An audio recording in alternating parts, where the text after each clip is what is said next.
A very good morning to our listeners of Behind and Beyond Buzz. Sesibuyile Tina family. We are saying this is the day that the Lord has made, and we will surely be glad and just rejoice on this day. Last week, in the past few weeks, we were doing a reintegration of the people who live behind bars, those that we call AMA offenders. But today, guys, I've got a surprise. I've got somebody, very special person who did what we call victim offender dialogue a few weeks ago. That is, it was on the 18th of January. Her name is Caroline, and her father was killed brutally. So she will explain, but I want you to sit down and just listen to her testimony, because it is a powerful testimony. How's Carol? Hello, Sis Paula. How are you? I'm good, thanks, and you? I'm very, very well, and you are welcome. Thank you. This is Radio Pulpit, Behind and Beyond Buzz. Okay. Before we get to your story, what do you do? Okay, Sis Paula. Kalibitso ke nna Caroline. Yes. I was born and bred in a small village Uh-huh. in Northwest, Okay. near Delareyville. Oh, okay. So, No, I see. Yes, when you pass Uya Botswana. Yes. Okay. So right now I'm a caregiver at Featherwood Estate. It's a retirement village. All right. So I take care of the old people.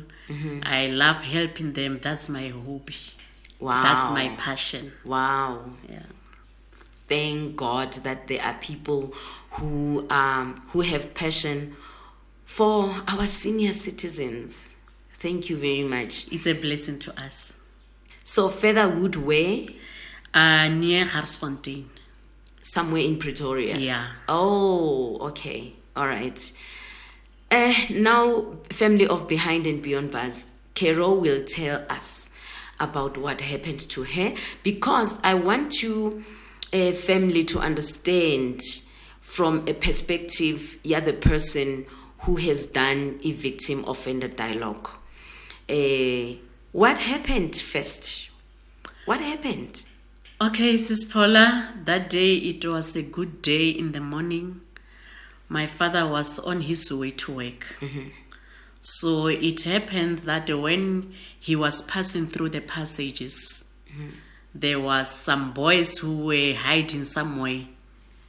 So when they come near him, all of them, they started to take their positions. When they take their position, only one guy approached my father first. Okay. So when they realized that my father is overpowering this one, that's when the other ones came, and it was only one who was left behind, who was checking if there are people who are coming or not. So they started beating him, stabbing him. They took everything, like shoes, clothes, money, cell phone. So one of the offenders, he is our relative. Sure. And he's a close relative to us. So the moment he realized who the person is, he started to pull others. But they didn't want to listen to him. It was already too late, because they were already stabbed him with those knives that they are making themselves. It's not an Ordinary knife. ordinary knife that we know. They do those knives. And those are Very dangerous. very dangerous than the normal, The normal knife. knife, yeah. Because they cut too deep. Yeah. So they were using those things. So one of the offenders, who is our relatives, he said he started to pull them out so that they do not kill him, because he was saying, stop it, because you are killing him right now. So they beat him on the eye with the bottle. So, but it was already too late. Sure. There was nothing he can do. And so your father... But what was the reason? Let's get there. Why these boys were doing that to your father? Why was your father killed?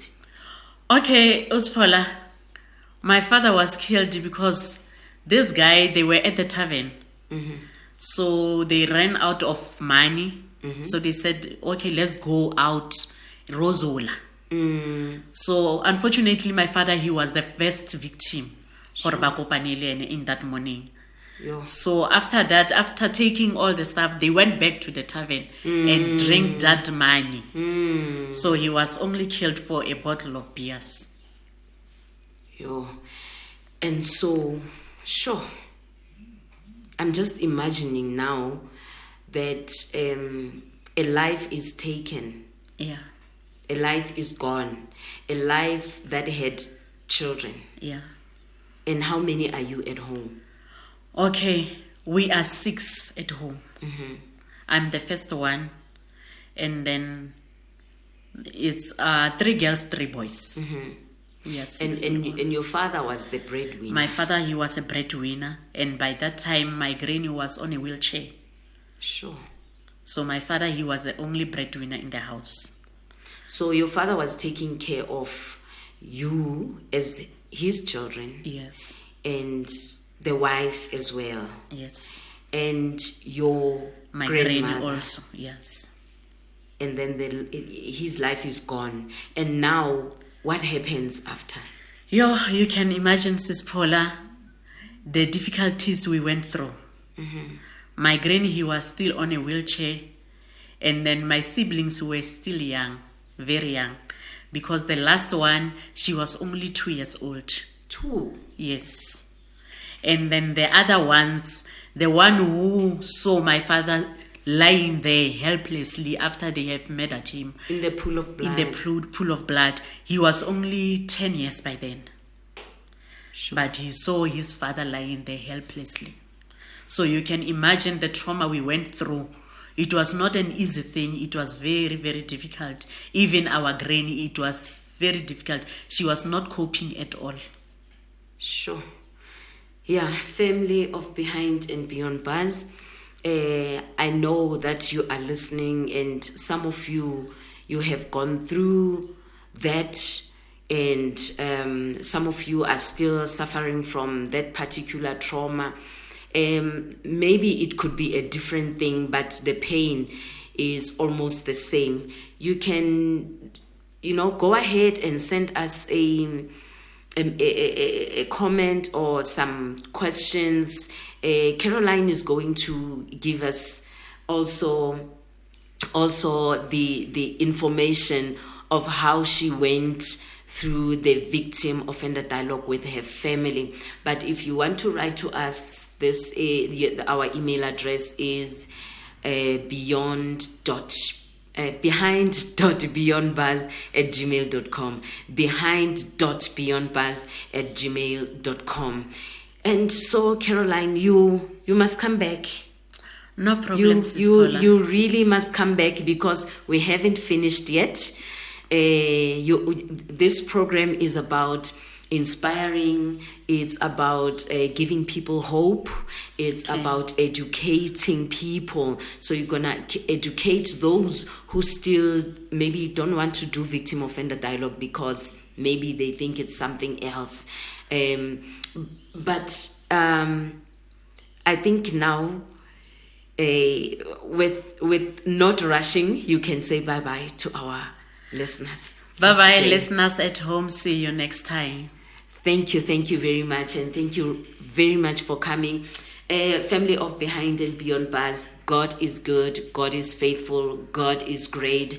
He is there to protect us, He is there to guide us.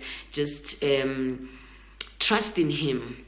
For He says, those who trust in Him are like Mount Zion, which cannot be removed, but abides forever. From me, Paula Mahlaba Mukheti, and Carol, bye-bye. Bye-bye.